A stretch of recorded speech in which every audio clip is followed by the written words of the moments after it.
All right, cool. So yeah, if there's anything that doesn't, doesn't connect, just let's speak up. Let's have some fun. Let's make this interactive. So I gave a version of this talk at the DEF CON, and I've kind of updated it a little bit for this audience. So maybe so there's already a version of this talk that you can go see on YouTube. But I'm hoping by making it interactive, we can go as deep as you want to go, really. Okay, so there's this thing that I experienced, and I think maybe, when you get in the zone, you're coding, you kind of experience it too, that there's this moment when things kind of slow down. But it's because things have slowed down that you're actually moving much, much faster.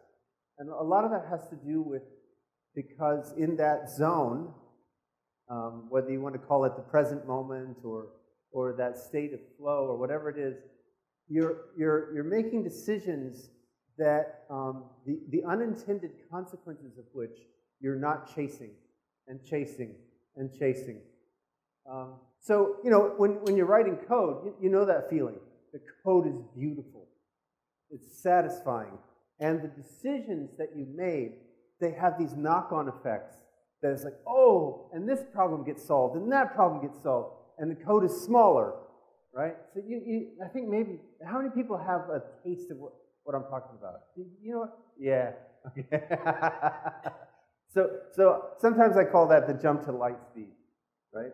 And, when we're talking about large-scale projects, one of the ways that we kind of slow down to speed up is through natural stuff, code audits, test-driven design. Really, these are all putting brakes on your process, right?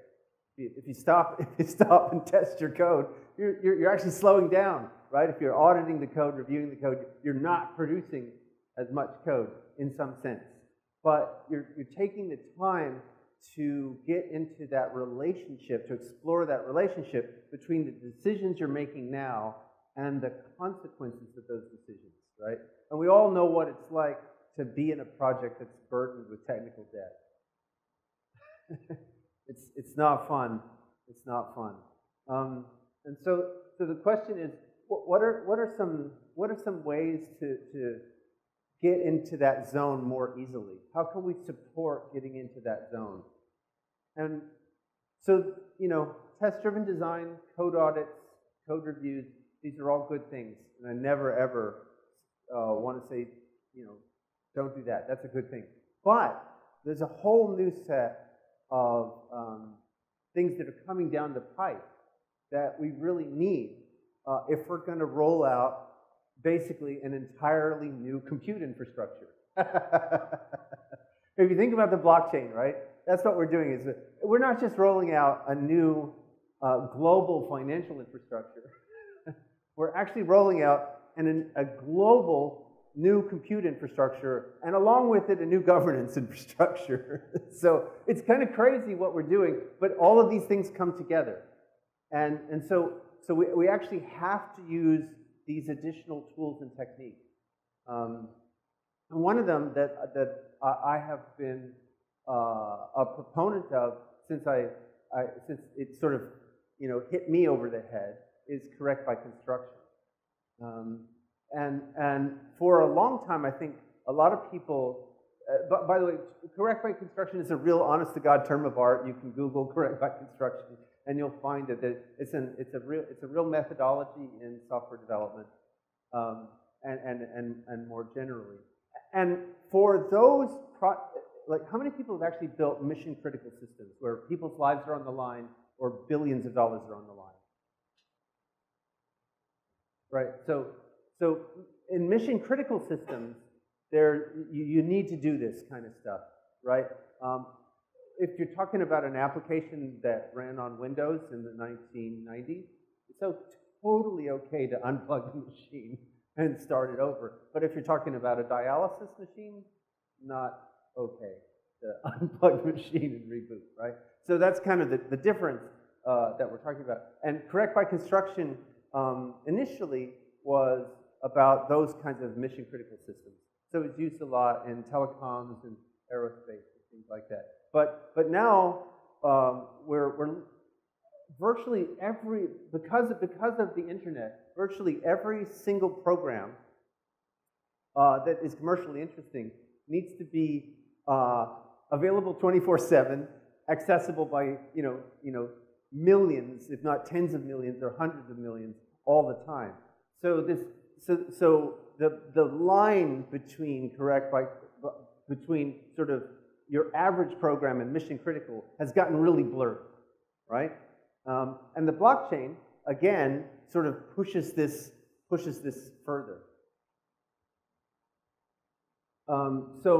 Just in plain simple terms, what is correct by construction?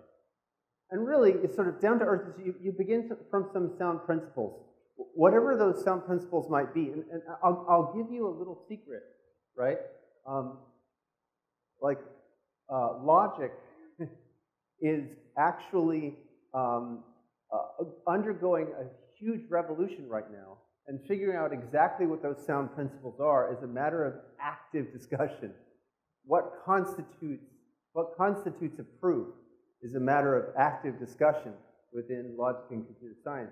So you have to work this out, and it's a really good idea to figure this out for yourself, to kind of go through this process, because it's not just about building software, right? It's about building culture.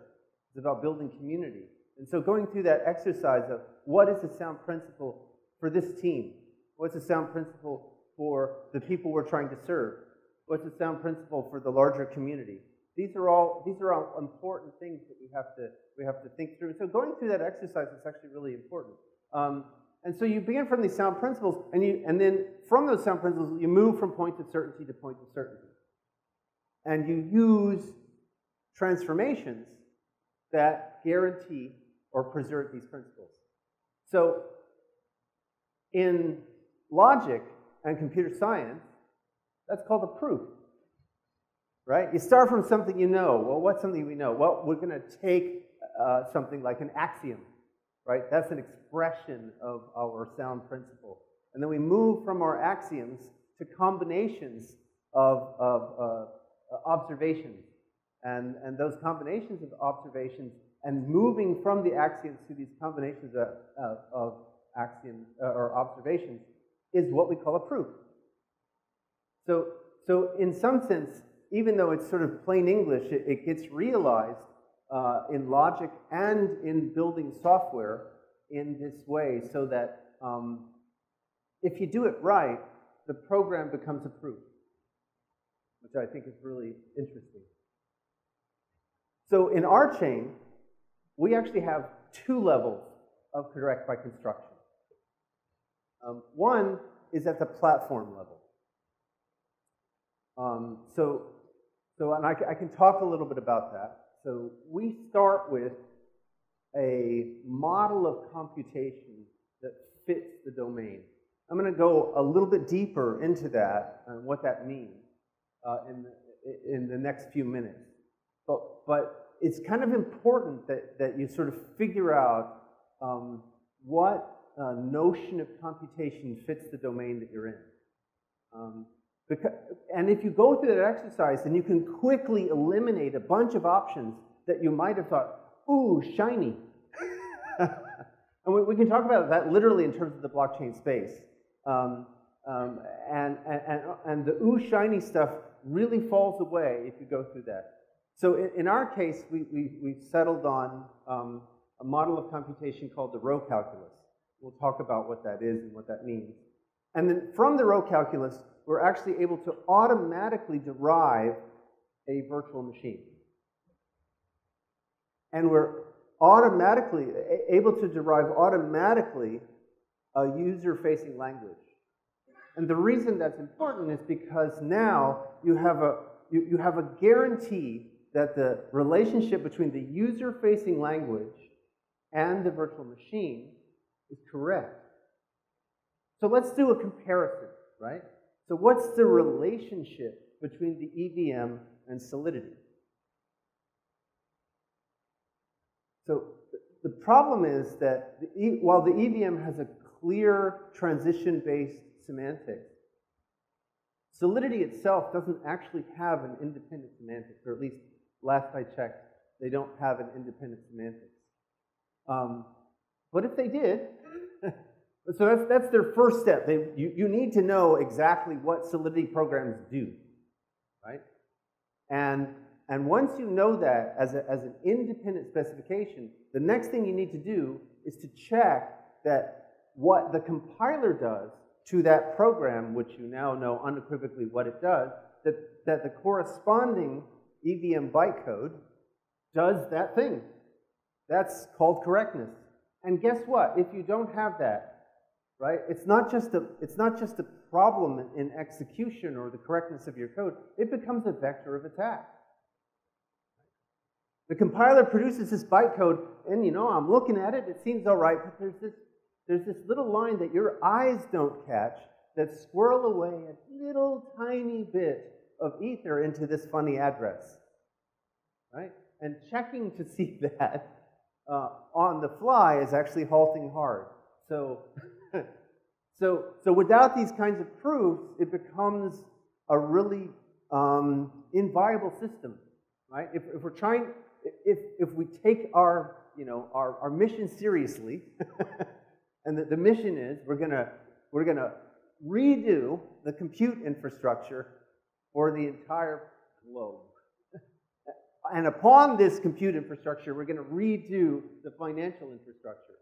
We've got to have at least that level of guarantee, yeah? Otherwise, things are pretty bad, right? Wouldn't want to trust, here's a simple test that I use. If this software was an air traffic control system, would I put my daughter on a plane that's guided by that air traffic control system? If it has that level of certainty, good. Otherwise, maybe not so much. Yeah, is that making sense? Awesome. So I talked about the first level, which has to do with this correct by construction, and then I'm going to talk about a second level. Right? And the second level is about using methodologies that programmers are very familiar with, that fit with their day-to-day work, but that give them new levels of guarantees. And the reason you have to do that is because above this platform level, we're providing a general-purpose programming language, a smart contracting language called Rolang, which means that many application developers like yourselves are going to be writing code, and that code itself also needs to be correct. And so you need some way to know that your code is correct, right? And in a world, I can guarantee you that in a world like the blockchain, where programs to scale must run concurrently, if you don't, reasoning about concurrency is very, very hard. I remember when I was first doing work in this area, I developed an actor-based concurrent programming language called Rosette. And I could immediately see that even though the language was, for its time, was beautiful and you could quickly write distributed and concurrent programs, I also realized how hard that was to do. And I thought to myself, I have two career options. I can go into medicine and invent drugs to make people smart enough to do this. Or I can tackle it using computation and find some automated support to help people get through this, because it's really, really tough. And so we'll talk a little bit about that. But now let me talk about this claim that the row calculus fits the domain. So first of all, let's just do a quick analysis of what the blockchain actually is. And I'm going to tell you what I think it is, and you can test to see if that's really true for you. Okay? So for me, at the heart of the blockchain is the recognition of a new class of distributed consensus protocols. So proof of work is very much like the HTTP of blockchain. It's a stupid protocol. Really, really stupid, but because it's stupid, it was able to garner the kinds of network effects that we saw, right? There were two things. Satoshi could get an application up and running, and people could explain it to each other, right? But the protocol itself is stupid. But what it did was provide an existence proof for a new class of distributed consensus protocols. So the distributed consensus protocols in this new class are economically secured, leaderless distributed consensus protocols. Right, that's important. The trade-off basically is lockstep consistency for availability. Right? So there are lots of distributed consensus protocols that are not Paxos that do that, but proof of work was the first one that was economically secure. Now it turns out that there's an infinite number of these. There's lots and lots and lots of them, right? And we have, very smart people like yourselves in the room who can go and explore that infinite space. Now it turns out that there's a class of them that is interesting for us, which are the proof of stake class of protocols, which are essentially a kind of pay to play. It's a lot like a poker game. You have to ante up in order to be a validator, which is the equivalent of a miner, and then everybody's watching everybody, and if you cheat, your ante or some portion of it is taken away. Right? So that's the rough shape of these protocols. What's important for this talk is just to know that we can take it as stipulated that we will find more and more of them that better suit our needs, because there's a lot of them. There's more of them than you can count. So if you take it as stipulated that there are such, then the next question is, what do you store?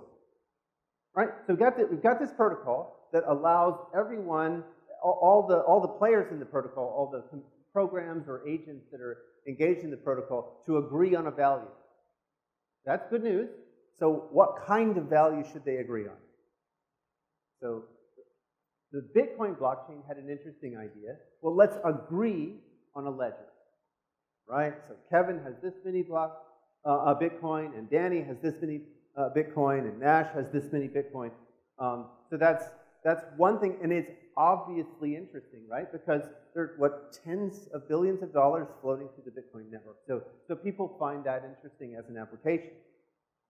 But Ethereum says, hang on a minute. We're computer scientists.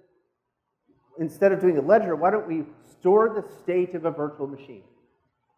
And if we store the state of a virtual machine, then a ledger could just be a program on that virtual machine. Okay? So much better answer.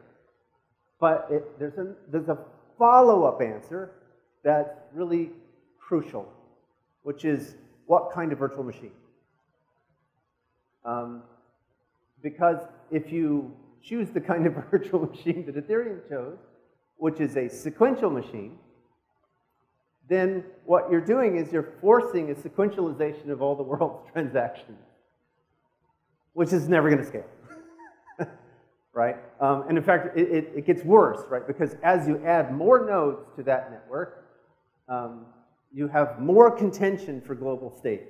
So it slows down over time instead of scaling up.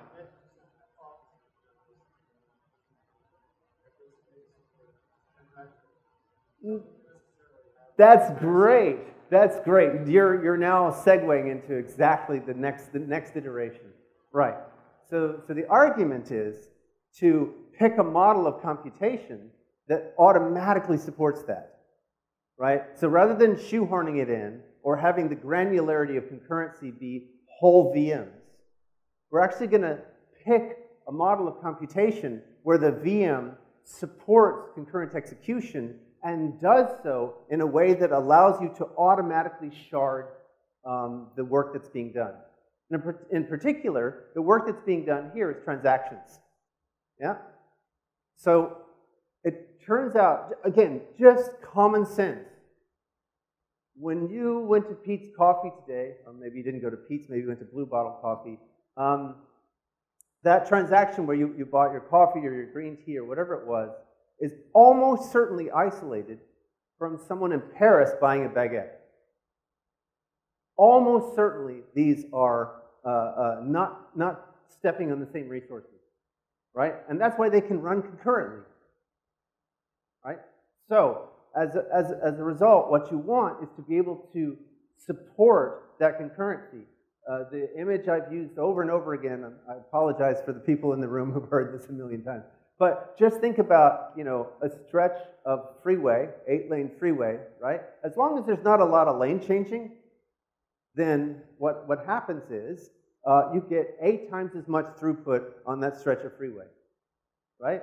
As soon as there's more lane changing, it starts to slow down. And if you bring it all down to 1 lane, well, you know what happens. And that's what the choice of a sequential machine is doing. So let's take a look instead at the different models of computation. Now, normally when I do this, I compare the various models of computation. This time, I'm going to make good on the claim that the model we chose actually fits this. So it turns out back in the late 80s, early 90s, I went to Alan Emerson, who was the guy who found CTL, computation tree logic. And I was interested in his research, and so I was attending some of his classes on the theory of computation. And he was going through the usual presentation of theories of computation, and which was basically disorganized in a zoo.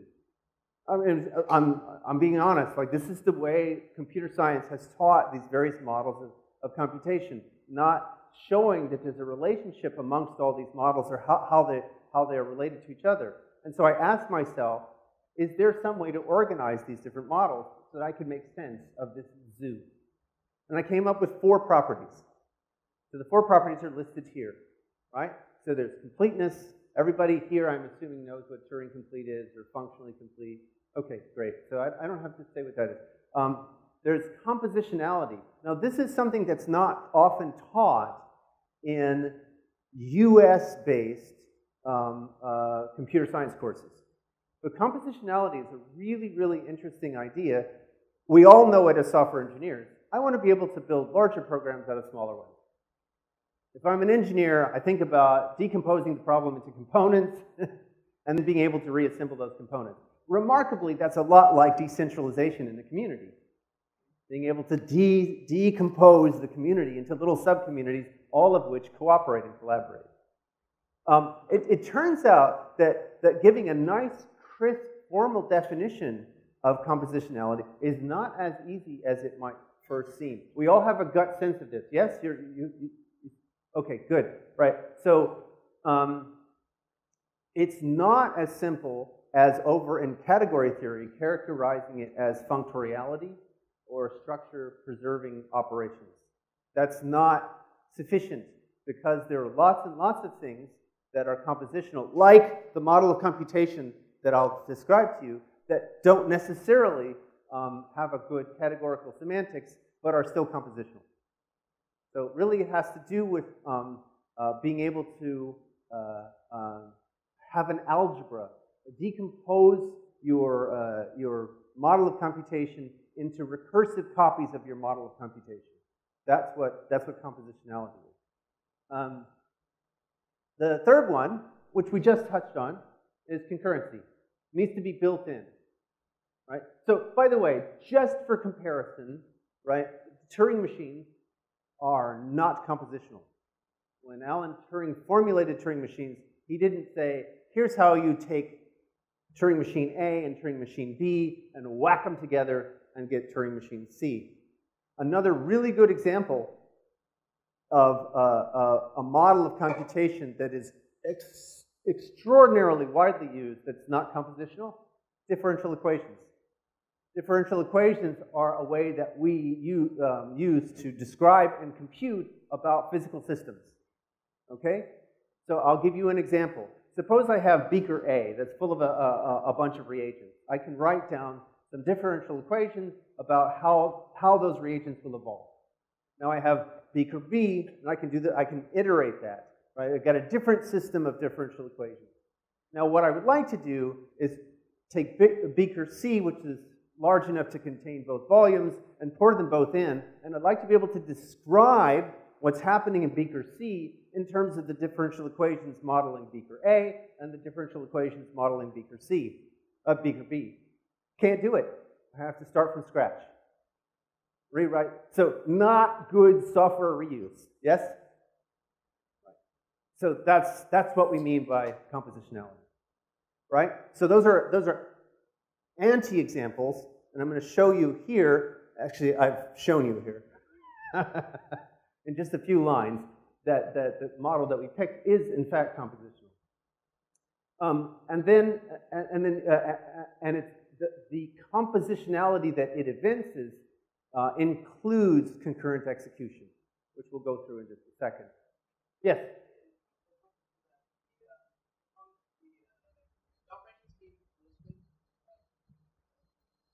Is the issue with compositionality is that, if we're in a category, that the morphisms, like they're using an operation that we're not support. They don't support the operation we want. Is that the issue with using for composition models? So the issue with categorical models is that the notion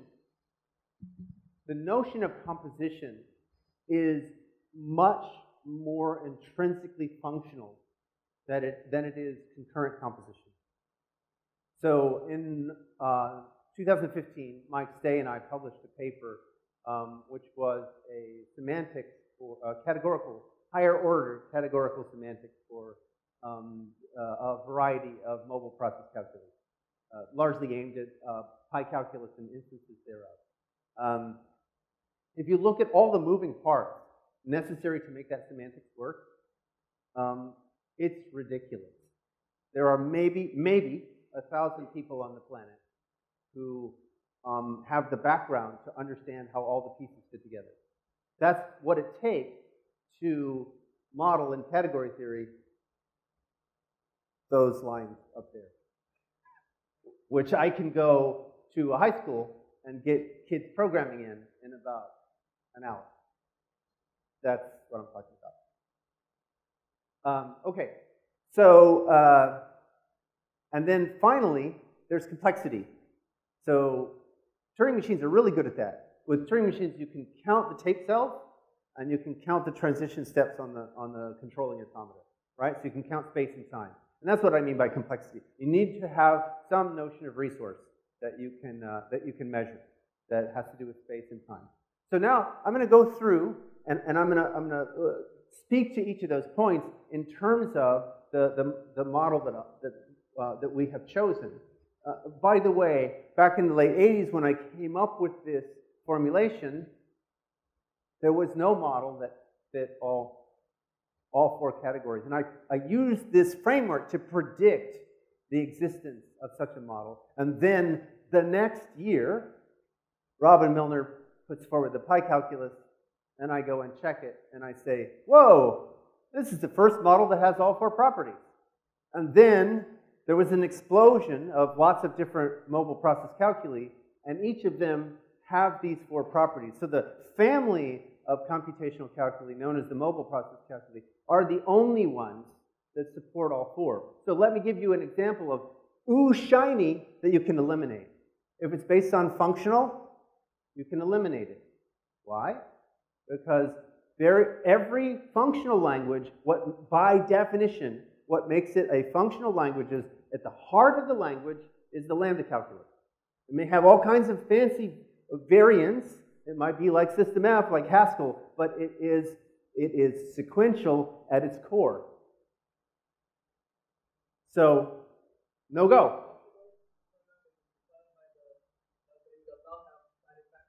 Now that's a new definition. We can go with that definition, but then you haven't ponied up a model of computation. But it's a good way of thinking about it. So that allows you to kind of go, all of these blockchain projects that are trying to embed blockchain semantics or reproduce blockchain semantics using functional, they're missing most of the picture.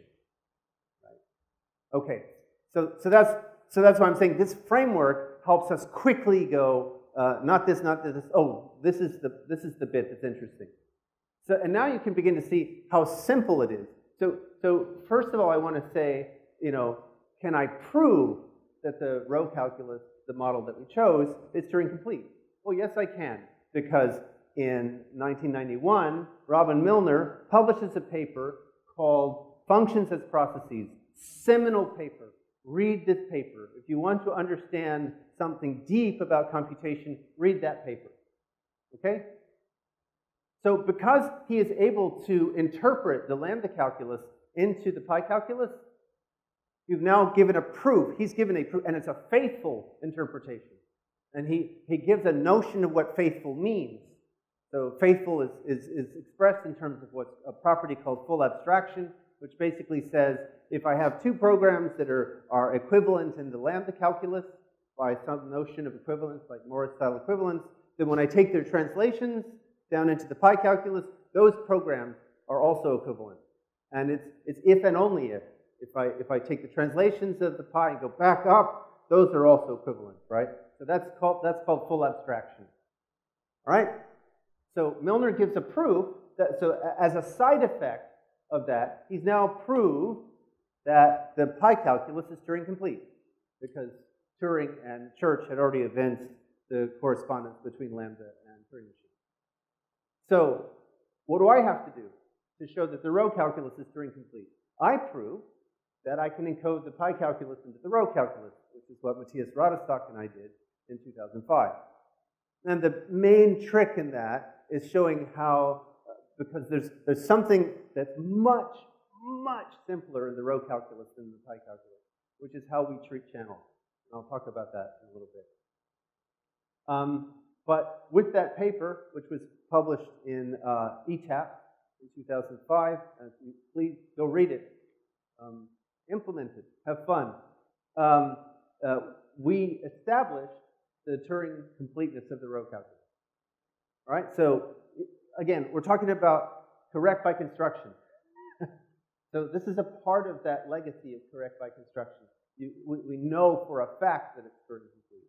Additionally, we know for a fact that it's compositional because I can write down the algebra. That's the algebra right there. Those two lines. I'll use my pointer to point at it. Right. So these are the two lines right here, and it's easy to read them. Actually, it says that processes, which is our notion of compute, are either which we range over with P and Q. So that's what the P comma Q is in front. Are of the form. So that's what that funny colon equals is. The processes P and Q are of the form either it's the zero, which is the stopped process, doesn't do anything, right? And that's our ground. That's how we get off the ground, right? And then the rest of it's going to be this recursive construction, and that recursion is the compositionality. So if I had a P, then I can make a new P, which is something that waits on channel X for a message Y, and then does P.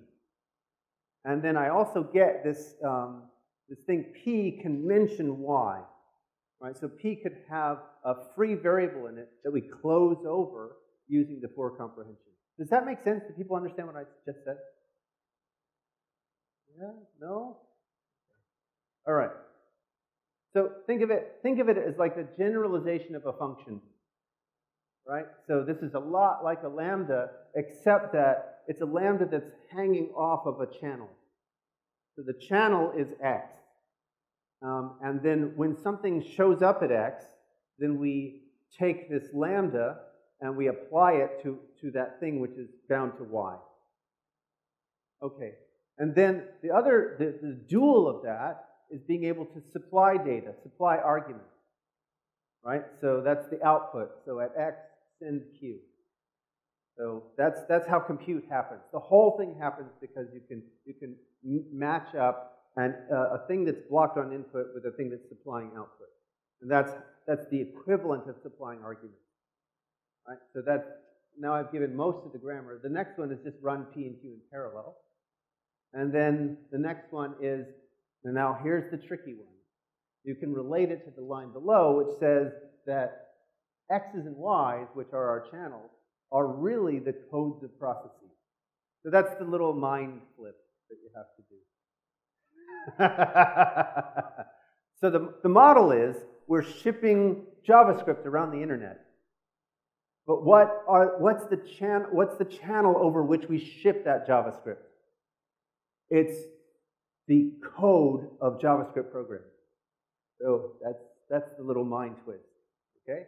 But since every channel is the code of some other program, if I've got a channel, I can say, well, start running the code. And that's what that star X does. Does that make sense? People grokking that? Cool. All of that in 2 little lines. There's a few other lines to talk about erasing some syntactic difference. I didn't put that on this slide, but we could go through that if you want after. So notice that what that line does is describe how we assemble programs out of smaller programs. Each one of those constructions there is how to assemble a larger program from smaller programs. And in particular, one of them says how to assemble a larger program from 2 autonomously, concurrently running processes. So there's my one-line proof that I have concurrency as a part of the model. And finally, we have complexity. So in particular, every time an output meets an input, that's a time step. Now, time is more interesting in this model because you could have an output and an input meeting over here and an output and an input meeting over here. So things can happen concurrently, so there's no global wall clock, but there is a notion of time, and you can measure that. Additionally, you can count how many channels are fresh, in the sense that we haven't seen them before, how many of them get created, and that's your measure of space. So there you go, a 4-line proof that we have all 4 properties. And this is a part of this way of thinking about things as correct by construction. Does this make sense? Are people following along? Okay. So now how do I relate that to Rolang programs? So the short answer is as follows. You can unpack Rolang programs down to a richer calculus than the one I gave you, which has some additional features. And those additional features have to do with being able to listen. So in this one, which I did for simplicity's sake, you can only listen on one channel, right? But you could imagine that you could listen on multiple different channels simultaneously, and the continuation, which is the P at the end, doesn't fire until you got all of them. Okay? So that's one richer calculus above that. And so you can think of it as these nested layers of simpler and simpler calculi, each of which have a clear translation from the richer one down to the less rich one. And that's how we get the correct by construction proof. Okay? So then the user-facing language, which is a few more abstraction layers above the calculus, allows you to do some pretty cool stuff. So here's an example of a cell, which is a basic building block, right? Out of which you might build a wallet, for example. So how does this work? So it's a contract that is parametric in 3 channels. A get channel, a set channel, and the actual state, where it's a channel where you're going to store the state. So if as programmers or developers you're thinking of these channels as variables, where sometimes the variables can be used to synchronize between threads that are talking, that would be like a very accurate mental model. Is that making sense? Okay, all right. So what happens is this select is only going to run one or the other of these cases. And the first case says, on the get channel, I receive a new channel, which is where I'm going to send the value back. Okay? So, and at the same time, from the state channel, I go and get the value that's stored in the state channel. So notice something interesting, because if I had concurrent activity where I wanted to supply either another get or another set, this would automatically lock up the value in the state channel because I've taken it out of the state channel. So it's stopped, right? Any other request, like, I don't know, updating the state versus the client request in the DAO contract, this automatically prevents that race condition. So what happens is we've got the value and the return channel. So I take the value and I send it down the return channel. I got it, and then I put the value back in the state so I can service other requests, and I run the contract again in parallel. Right? Likewise, if I get a set request to set the value, well, what do I get out of the set channel? I get the new value. So I go and grab the value out of the state channel, and so now that state channel is locked up. Any other concurrent request coming in is frozen, stuck in time, until I put a value back, right? Because the only possible requests are the get and the set, right? And both of them require access to the state channel. Okay, so then I update the state with the new value, and I start running the contract in parallel. Does that make sense? So there's a little flavor, a little taste of what it's like to program in RChain. Now that you have that taste, this is kind of what we meant.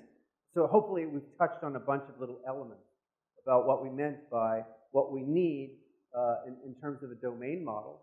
And if you're not convinced that this lines up with all the requirements for the domain, raise your hand. Okay. Silence is golden. Woohoo! All right.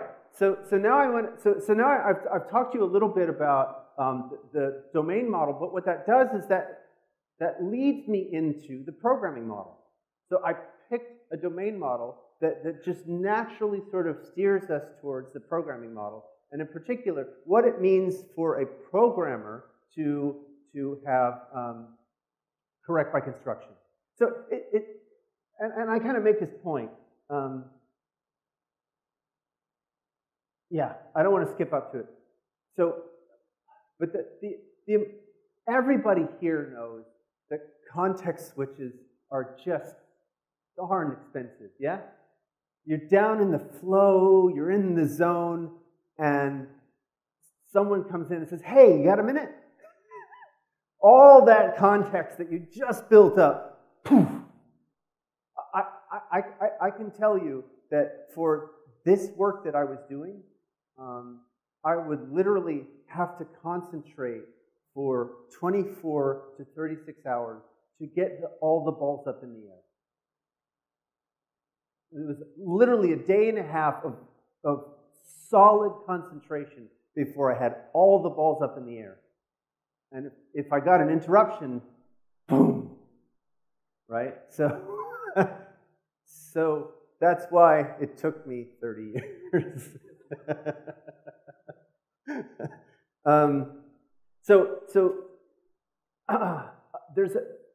I think a lot of people here are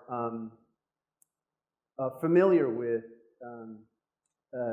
using types to check your program, right? So, like, if you're using Java or C# or F# or Pascal or OCaml or, even C++, you use types, and this is, oh, that's awesome. So that's what Kerberos really looks like.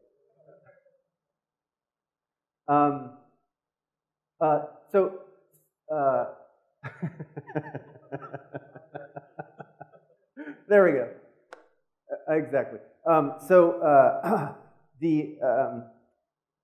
And when you don't have types, right? It's actually pretty costly in terms of testing, because now you have to write a bunch of unit tests, right? That normally the compiler would catch, right?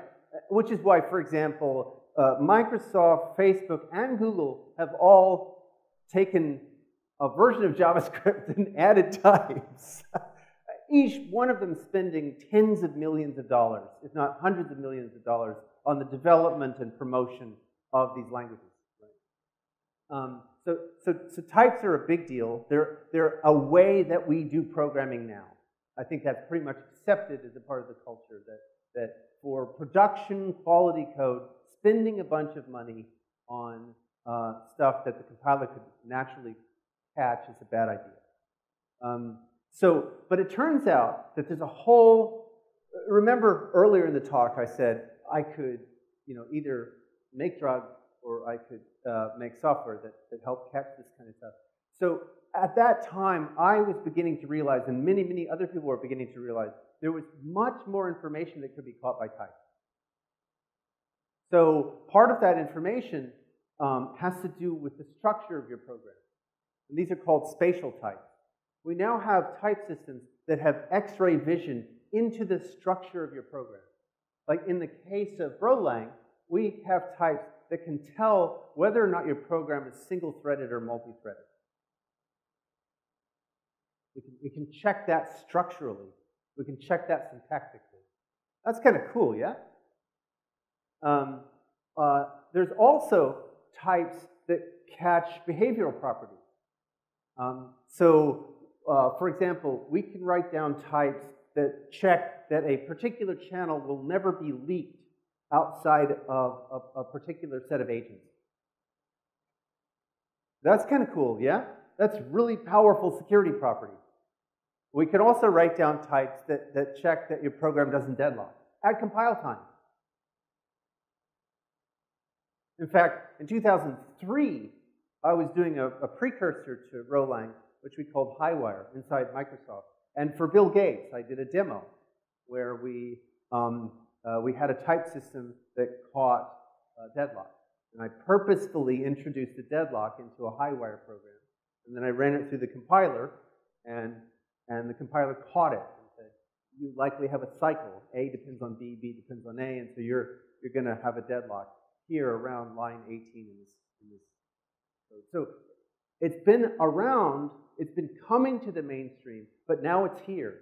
And one of the reasons it's so critical to happen here and now, and it's no accident, is because we're about to redo the global compute infrastructure and the global financial infrastructure on top of that. So we need these kinds of techniques to be able to do mission-critical software in a way that fits with programmer methodology. And the metaphor that I like to use in terms of the difference between these two different ways of conceiving types is the types you find in Haskell or even in Java are really about typing the endpoints of wires. Right? So in your question about category theory is really about gluing things together, in socket and plug, and then making sure that there's standardization on the socket and plug interface. Right? But there's another model. So imagine you've got a motherboard, right? And you want to be able to replace a particular component on the motherboard based upon what it does, not just the pins, but how it actually behaves, right? So that's that new class of. So if you need a picture model in your head, that's a picture for it.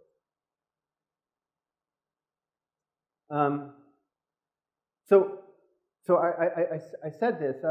But I want to point out that, like right now, it takes a Yoichi and a Vitalik sitting side by side, working hard, thinking hard, to go and prove a chunk of the proof of stake, the friendly finality gadget protocol correct, or one of these other proof of stake kinds of protocols. And at the end of the day, by the way, the tools they're using are like Hall or Isabelle, so these are theorem provers, right? So think about your development methodology. you're coding away, and now I have to put that away and go and walk over to Hall and do this theorem proving thing. That's a major context switch, right? It doesn't line up with your flow. And then after you've done the context switch and you've become as brainy as Vitalik and Yoichi, and you've done the proof of this little tiny chunk of your program, the problem is that it's in an abstraction that's completely unrelated to your actual production code. So there's some kind of hope and prayer that what you prove correct is what's actually running in production. That's no good, right? That's not how we're going to be able to get to a global compute infrastructure that will, be mission critical, right? So, and think about it the other way around, right? The reason I'm talking about this, all of this stuff at this level of detail, is scaling isn't about speed. We talked about speed. We talked about the 8-lane freeway. But imagine the Dow, right? So they drained $50 million out of the thing before they were able to stop it. But if Ethereum had been running at Visa level speed, like say 40,000 transactions per second instead of 15 transactions per second, what would have been drained? So scaling really, really isn't about throughput. Scaling is as much about correctness as it is about throughput, right? And so that's why I'm talking about these techniques. So the point here is that it has to fit into your methodology. And so what we're doing with the type system for Roland is you just write your code, you write your types, but these types are much more expressive. And because they're more expressive, they catch things like the Dow bug. Automatically catch them. And like, I don't know if you saw I don't know how many people here saw the paper, but we rewrote the buggy Dow contract in Roland. It turns out that the bug really is a race condition between updating the client state, or updating the state and serving the client request. And the type that you would write for this catches that. And so you wouldn't even check in that code because it doesn't compile, let alone deploy it. So that's the difference in methodology. But I want to talk a little bit more. So I kind of glossed over the whole consensus bit, right? I just said, hey, take it as stipulated that. Now it turns out that we can apply the very same ideas to going after proving that Casper is correct. So let me check the time. How long have we been going? Oh wow, 10 till 8. Okay, all right. Well, I'll blaze through this. I want to give you just a flavor of how you can use Roland, not just to write code, but to use Roland to represent structure, and that there's this deep relationship between structure and behavior. And this has all kinds of consequences for how you deal with code. I'll give you an example. When you're staring at Java code, there's a bunch of state you have to keep in your head because it's not in the code. The state of the registers, state of the heap, all that stuff is not in the code, right? How many threads are running through this code? Not in the code. You can't see that in the code. So when you're simulating the code in your head, you have to keep in your mind all this extra stuff. By comparison, with the lambda calculus, all the behavior is in the term. There's no extra virtual machine state on the side. What you see is what you get. With the row calculus, it has exactly that same property. What you see is what you get. All right? And so that unburdens the developer You have literally more space in your brain to be able to reason through your code because the model of computation is different. So this relationship between structure and function is fundamental. Once you have that relationship, you can start making these funny kind of games that make certain kinds of proofs accessible that were inaccessible before. So what I want you to think about is the picture of the blockchain. Now here I've got the pointers different. The child is pointing to the parent. Okay, so sometimes people draw the chain differently. So if you think the for comprehension, which is what we see at each stage, is a transactional boundary. It recognizes that we were blocked until we saw these values on x1, x2, x3. So think of x1, x2, x3, out to xn as addresses. And when we get the y's, those are the values at that address. So when we get through that first for into the nested for, we've made an observation of values at addresses. So it's literally a transactional boundary in the sense of that we normally think of transactions on the blockchain. So now I've got a syntactic representation that lines up precisely with program structure. Okay? And then when I get inside the curly brace there, I'm inside the scope, the next one in the chain is represented in the same way. And so on forever for the length of the chain. Right? So parent-child of block is equal to nesting inside for comprehension. People following that? Making sense? Awesome. Okay, now check this out. Nothing up my sleeve. It turns out that I can write down that infinite unrolling as one recursive equation.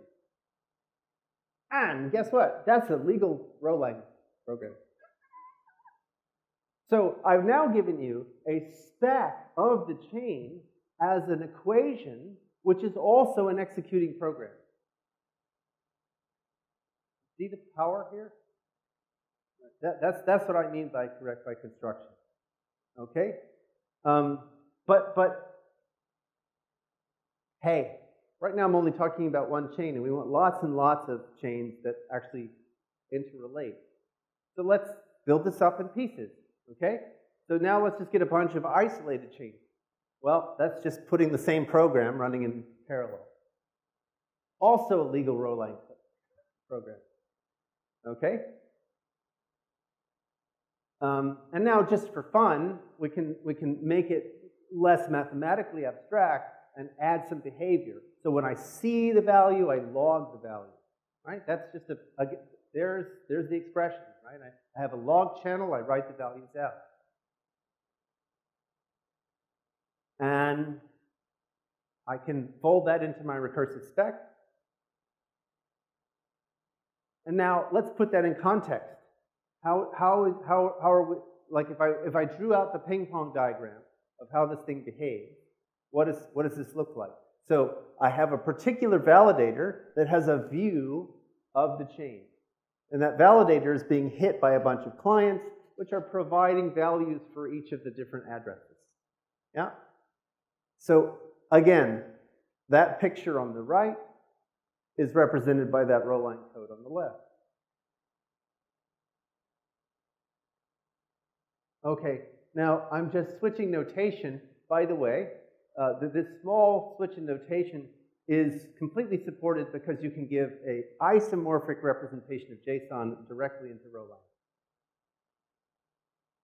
So, and I've presented this many times, but if you're interested, talk to me afterwards and we can talk about it. So all I've done is said, rather than use a for comprehension that uses a join and wait for each different address, give me a big block. That's what that curly brace notation is doing. And now I can start to draw connections. I can now make an actual DAG. So the way I'm going to do that, first, before I do that, notice that I can also introduce a condition so that I only do a behavior if the values I see at those addresses passes a certain condition. And now I can check if the condition matches one way, then I do this behavior. If the condition matches another, I do that behavior. And check it out, I introduce another channel. So one channel is clients, that's the C, another channel is validators. Right? And this is now again, legal row line code, and I'm representing the DAG structure, which is here. So now the validators are talking to each other, which then, when you put in a calculation like the ghost calculation that we just implemented and released just this week, right? Then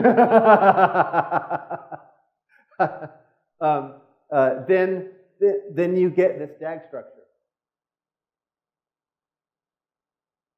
The other thing is, you can use the destructuring, for example, the remainder syntax you see in Rowline, to insist that the blocks that you receive, the messages you receive, have what we think of in Casper as justifications. So we use the justifications inside blocks, which is just a history to guarantee safety. So the justifications allow us to detect things like equivocation when a validator is speaking out of two sides of its mouth. So this says, hey, the difference between clients and validators is clients don't have to justify. They're just putting in initial requests. Validators have to justify. They have to talk about what was the sequence of communications that led up to this block proposal. Now, we can go even further. We can start to look at the behavioral types. All I have done, literally, all I have done here is to replace the detailed structure of the previous code with a kind of spectral or outline sketch of the code. Right? And let's walk through what this is saying. So the angle brackets around the @fee C, what they say is you can have an action across this range of channels.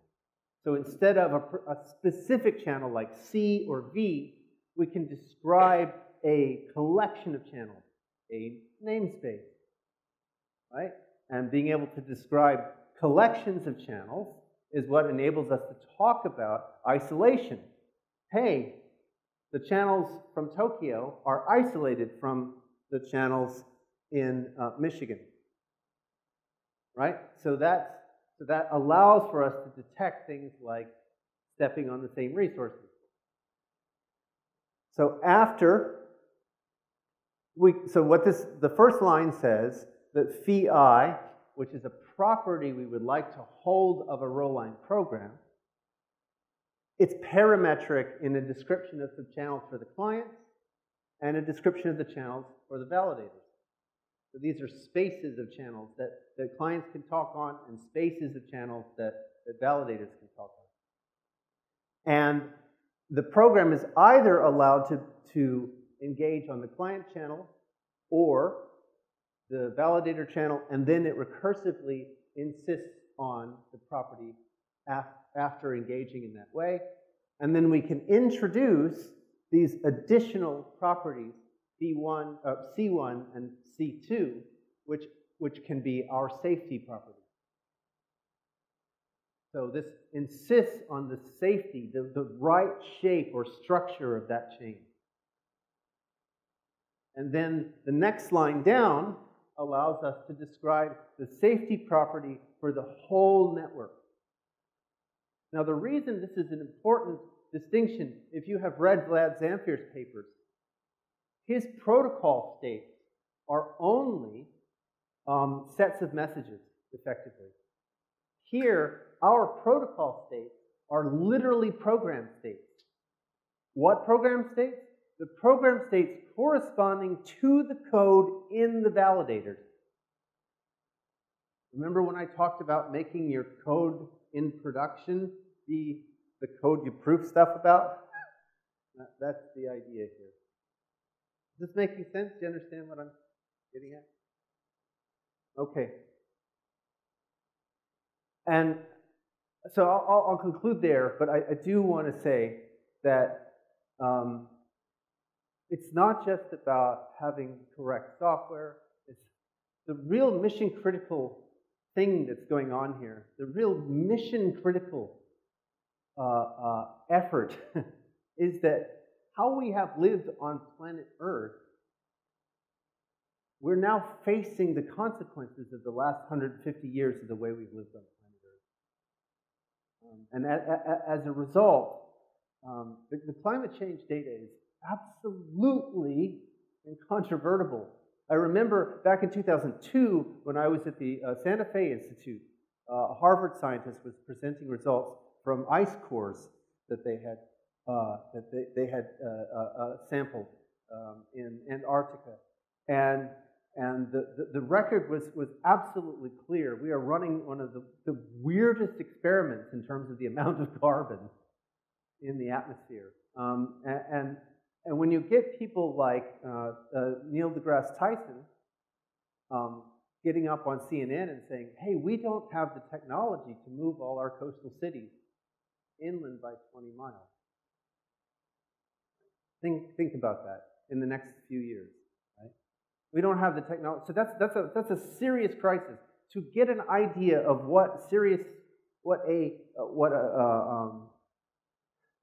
how serious this crisis is, think of the Syrian refugee crisis, right? Just Syria, that one country, people pouring out of there, it is too much of a burden for most of the recipient nations. Now multiply that by all the coastal cities around the world. That's the kind of crisis that we're going to be facing. So we literally need a new kind of compute infrastructure, not just because, hey, it's a cool, shiny thing, but because we actually have to have a decentralized technology. Why? Because we have to coordinate in a way that we have never coordinated before as a species. Do you understand what I'm driving at? Like, to deal with what's coming down the pipe, we are going to have to work together. We're going to have to hang together, or we're all going to hang separately. And so we need a fundamentally different kind of coordination technology.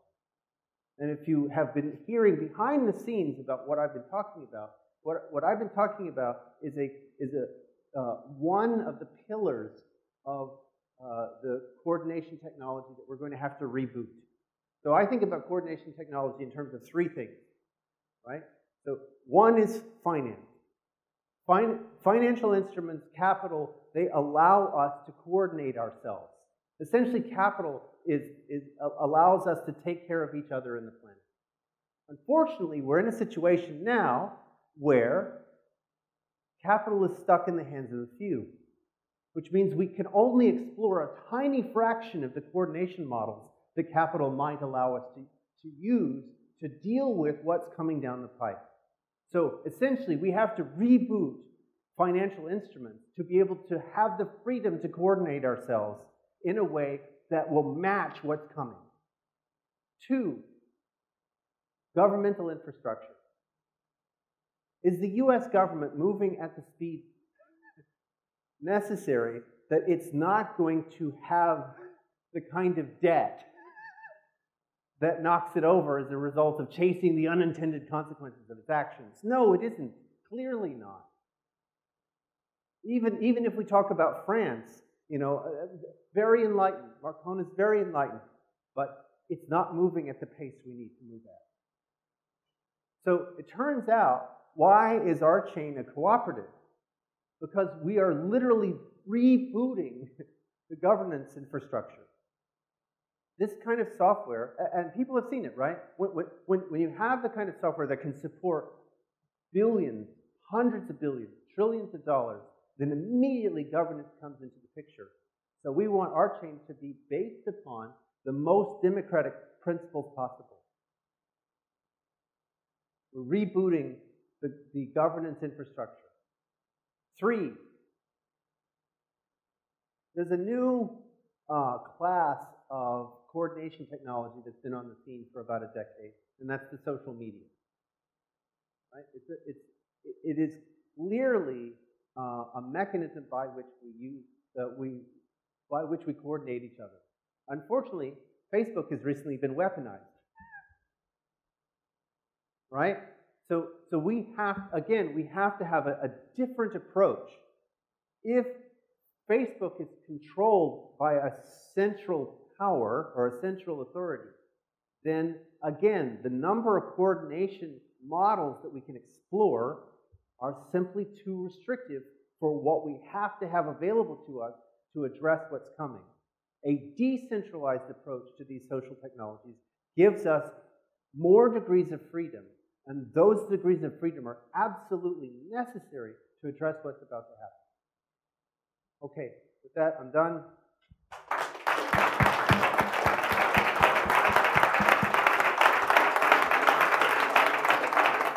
Thank you very much. So it was a little bit longer than we expected, but that was very enlightening. So I'd like to bring Nash, the CEO of PowerFX, to, it's not going to be a panel, it's going to be more like a Q&A. So I assume there's some questions from the audience. I don't think people just stared at you for an hour without processing anything. So yeah, so I mean, it's open for questions. Anybody want to be the first victim? Josh, right? Jeff. So where do we go online if we want to play with it? Ah, that's great. So developer.rchain.coop. That's your first stop. You can also go straight to the GitHub repo.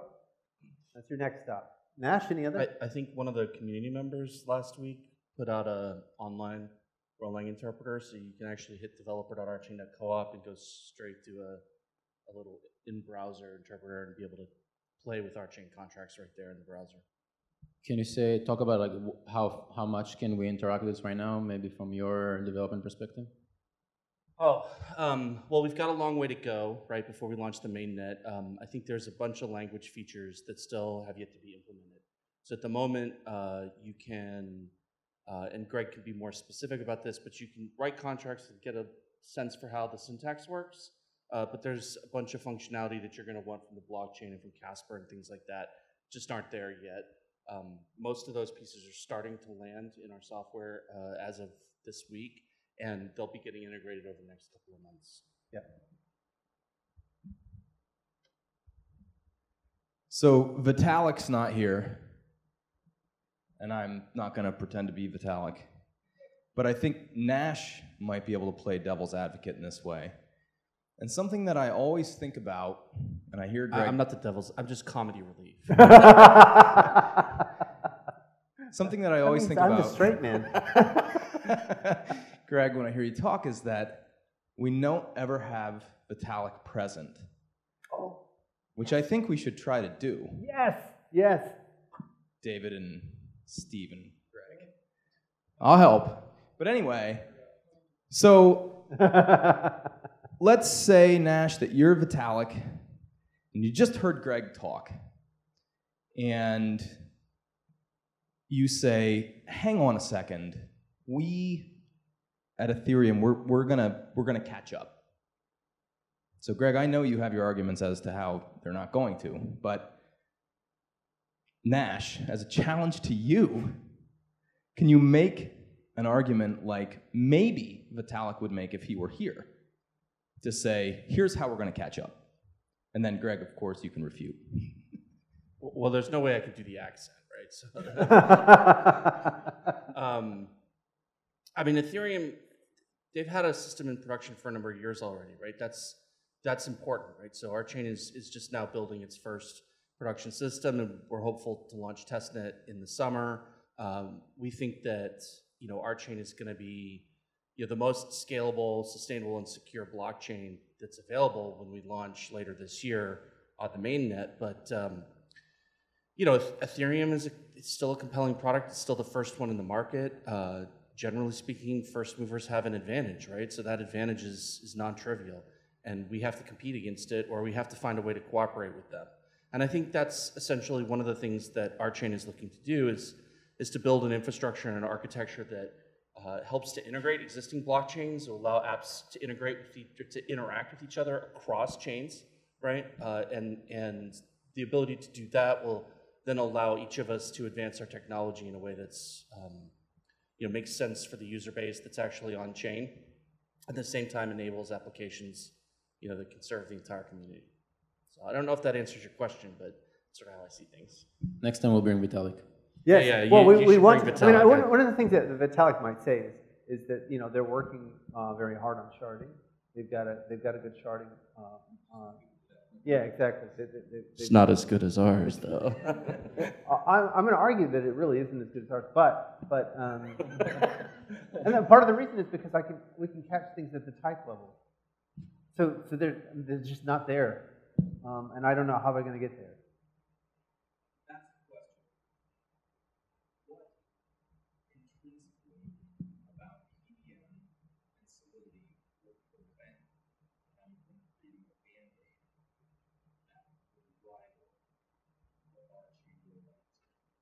So basically, their unit of operation is an entire VM, right? So they're never going to get smaller than instantiating an entire VM, right? And for us, one VM can handle many thousands of threads potentially, depending on how souped up the hardware that's running that VM. Yeah. Danny's. It turns out my 14-year-old son and I have been working in the afternoons on a little science project to do a hardware design for row lines. So we've got a first version of a row calculus machine that compiles down to Verilog. Well, many afternoons, and he's making me do most of the work. Middle school project. In fact, right after this, I have to go and. Any other questions?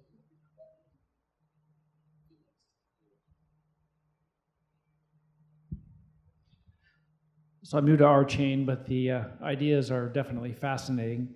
So apologies if this question is not that well reasoned, but proof of work is battle tested. And I'm curious as to how dependent RChain is on Casper or proof of work, should it not do as well down the road? Yeah. I mean, proof of stake. Yeah, I mean, proof of work just, I mean, the trade-off of energy or security is at least as advanced in proof of work is not a good trade-off, right? And we've seen the actual numbers in the battle that you're talking about, right? So if you and the trade-offs they're fairly nuanced, right? But if you keep the blockchain size fixed, then to get 3 orders of magnitude scale at the current energy consumption rate, we're talking about melting the planet. I mean, like literally burning it to a cinder. So let's flip it around. Let's grow the block size. Well, now you now you have another set of problems that have to do with throughput, right? So that is just simply not going to scale. But as I said before, fortunately, there's an infinite number of economically secured distributed, leaderless distributed consensus algorithms. And proof of stake is not one algorithm, but many, many, many, right? And the ones that we've got, we're in the process of testing like you know, as much as we possibly can. We would love all of you to test. And if Berkeley, for example, has a high-performance compute center where we could throw Casper at some big iron, yes, please. So hopefully that answers your question.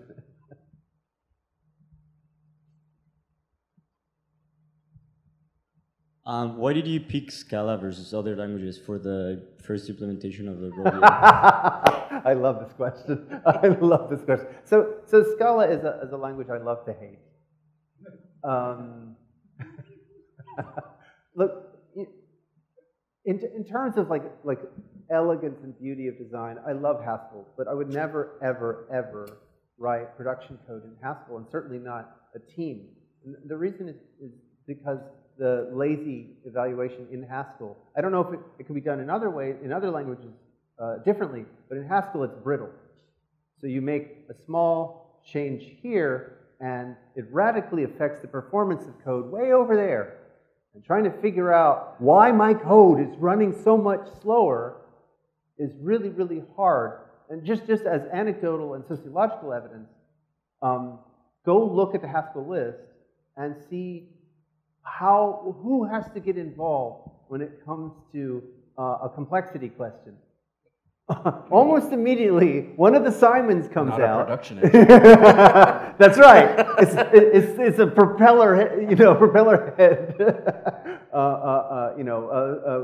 fire-breathing theorist, right? Someone who really, really knows Haskell inside and out. So not a good production language. So you basically what you want is production. A language that lets you hire SREs. Yeah. No, that's exactly. So you want a functional language that runs on a major platform that is production ready. Scala. There's one left.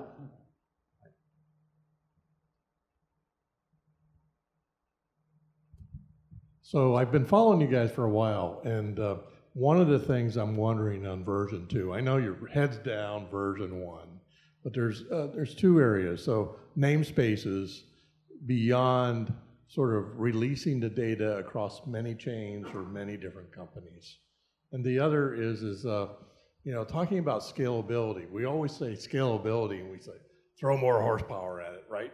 Well, that's not always the answer, because sometimes you want to look at sensors and stuff like that on embedded systems, or you want low cost of transactions in certain cases. Yeah. And other times you need very high transaction speed. So can you talk about where you see those two items go in the future? Sure. I mean, one of the things that we've done with respect to namespaces for this release is we've really, really kind of buttoned it down. It's much more constrained than what can be done. So in particular, if you remember just a few slides back, I was talking is you can actually give this predicate view of collections of names. We're not really providing that in the Mercury release. But once you have that, here's an example of something, and it's actually in the namespace logic paper. You can write a one-liner type that is a compile-time firewall. So big things coming in Venus or later. With respect to performance variation, I mean, actually Nash is much better at speaking to this in terms of how we're thinking about validator assignment to namespaces. You want to give your view on this?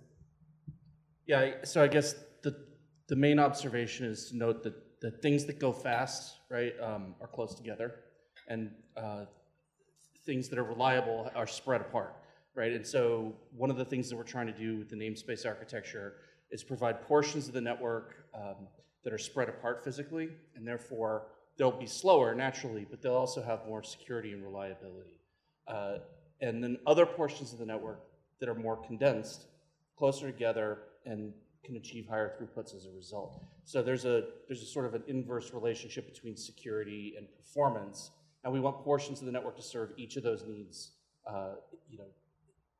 with greater or lesser degrees. Right?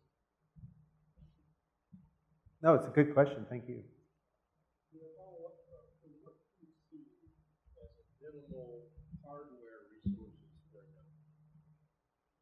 Yeah. Hard question. Yeah. We're still working. It varies, right? Yeah. So yeah. So that it's an excellent question. So there will be places in the network where you have to provide a lot of physical infrastructure in order to validate that portion of the network, be able to participate with the other validators. And the reason for that is that some applications that are feasible in the general case are only viable when they're extremely fast, right? And so if you talk to the reflective guys who are back here at the back of the room, they'll tell you that they've got a long list of people who've tried to deploy on Ethereum and the transaction rates just aren't there. And that needs to be supported. So for those portions of the RChain blockchain, you'll have to provide fairly significant gear. For other portions of the blockchain where what we want is a really wide diversity of validators, like lots and lots of people at the end of their cable modems perhaps, right? With relatively minimal physical infrastructure, relatively small stakes, but you want lots and lots of them because that's how you get security, then the requirements are much lower. And that's specifically to get a lot of validators who can all validate transactions, right?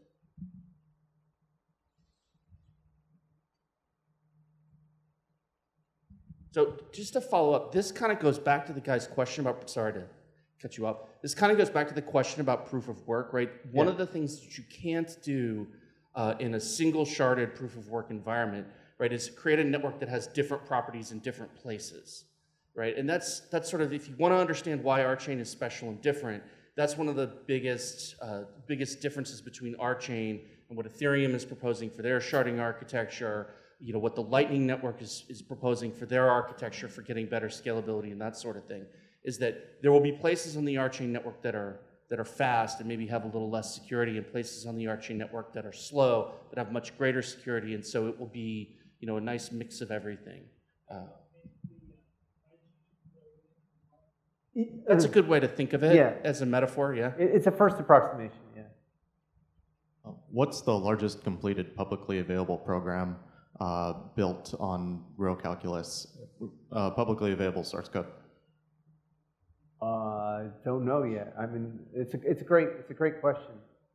We have let's see, Kent has done a whole bunch. He did an auction system, and probably by the time we have all of Casper implemented, that will be probably the biggest program.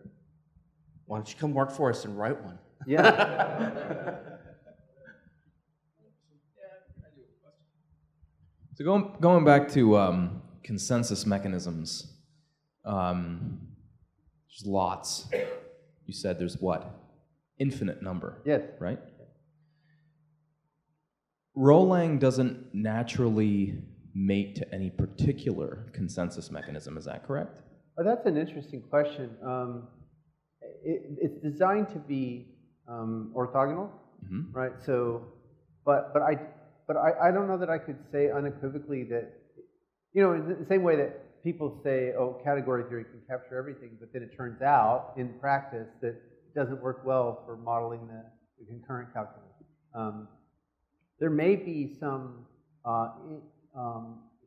implicit assumptions in the computational model in the row calculus that favor certain, like, for example, I'll give you an example. You can prove for the pi calculus, and the same will be true for the row calculus, that the channels are basically unbounded queues, right?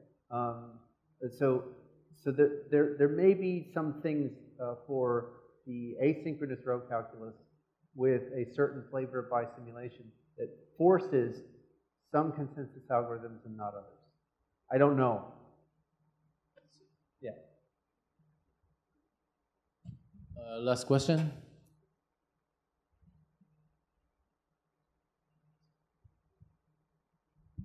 Hello. Thank you for the talk. My question is this: what's the status on the Roland? On the Roland, is complete already, or still in progress? So we're at language spec 0.2, and that's frozen for Mercury. And there'll be some variation. So for example, probably in Venus, what you'll see is some syntax support synchronous communication, which will make it easier. Like, if you have a purely asynchronous language, which is the way Rolang is today, then you kind of have the same thing you get when you're programming Node. So it's kind of callback hell. If you've ever, right? So the code can have a kind of complexity, which is for certain kinds of protocols, which is not as pretty to the eye. And so if you add a little syntactic sugar for synchronous communication, it allows you to write straight line code, like do notation in Haskell or for notation in Scala, which cleans it up a little bit. So that's one feature that we're contemplating. Another feature that we're contemplating is terminating functional mini language inside. So again, for concision on certain kinds of calculations where you don't really need any consensus, you just, you want to go calculate, I don't know, like invert a matrix or something. Then you can write that this small fragment of a functional language as an embedded mini language, and that makes it cleaner. Yeah, like a small lambda. Yeah, it's a little tiny lambda that you fit inside that's really constrained, right? It's not like a general purpose lambda. It's terminated. Thank you. Sure. No. Looking for engineers, something? Yeah. Oh, always looking for engineers. Yeah. How many people program Scala in this room? Okay. Very adopted. All right, thank you very much for coming. Thank you, Greg and Nash. Good job, man. Thanks to 500 Startups for the space, Reflective for hosting the event, Blockchain at Berkeley, and all of you for coming and spending the night with us. Thank you. Cheers.